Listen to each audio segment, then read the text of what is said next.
وسلام علی عبادہ الذین اصطفیٰ اما بعد۔ میرے عزیزوں، بھائیوں اور بزرگوں، اور اس کانفرنس کے منتظم جناب حضرت مولانا شبیر احمد صاحب عثمانی اور ان کے رفقائے کار، میں حاضر صرف اس لیے ہوا ہوں کہ اس مقدس کانفرنس میں میری شرکت ہو جائے، نہ جانے پھر کچھ لمحات ختم نبوت کی اس کانفرنس میں دینے کا موقع نہ مل سکے۔ پیرانہ سالی کے باوجود، نہ آ سکنے کے باوجود، میں نے ضروری سمجھا ہے کہ رات تو شاید میں نہ جا سکوں، دن میں حاضر دیا تاکہ آپ اور قاری صاحب کم از کم میرے گواہ بن جائیں کہ میں نے ختم نبوت کی کانفرنس میں شرکت کی تھی۔ میں قاری صاحب دامت برکاتہم العالیہ اور ان کے رفقائے کار کو دل کے گہرائیوں سے مبارکباد پیش کرتا ہوں، جنہوں نے یہ 30واں سال ہے،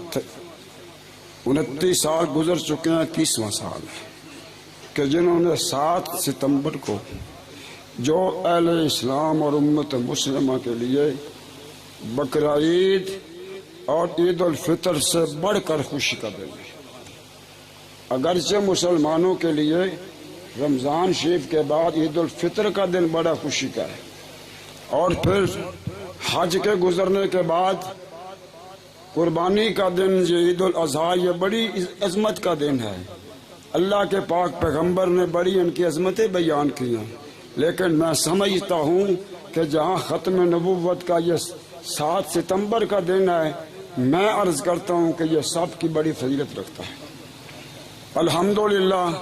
ہم مسلمانوں کا فرض ہے کہ 7 ستمبر کے دن کو اپنے لیے عیدوں سے بڑھ کر سمجھیں، اس پہ خوشی کرنی ہمیں چاہیے، اس لیے کہ اس دن میں جناب آقا مصطفیٰ صلی اللہ علیہ وسلم کی ختم نبوت کا تحفظ پاکستان کے گناہگار مسلمانوں نے کیا۔ اس امت نے اس کا تحفظ کرنے کی کوشش کی ہے۔ اس وقت کی اسمبلی، اس وقت کے ممبر، اس وقت کا فرمان روا بلا شبہ ہم سب مسلمانوں کی مبارکباد کا مستحق ہے کہ جنہوں نے ختم نبوت کی اس ترمیم کو منظور کیا اور ہمیشہ کے لیے قادیانیوں کو امت غیر مسلمہ قرار دے کر مسلمانوں سے علیحدہ کر دیا۔ میرے دوستوں، میرے بھائیوں، کاش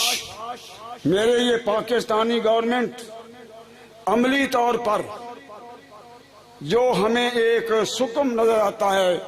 کاش ہماری گورنمنٹ پاکستان ان قادیانیوں کو عملی طور پر بھی غیر مسلم قرار دے کر الگ کرتی۔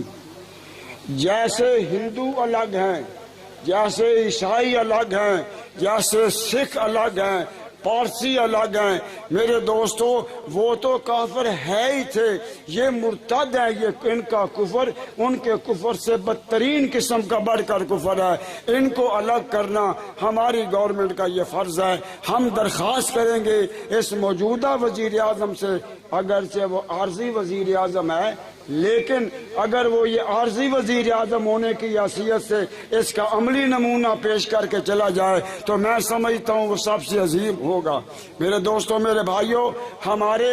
علم میں یہ بات آئی تھی کہ قربانی کرنے کے لیے کورٹ نے قادیانیوں کو قربانی کرنے سے منع کر دیا۔ ہمیں یہ پتہ نہیں ہے کہ چناب نگر میں اس پر عمل درآمد ہوا کہ نہیں۔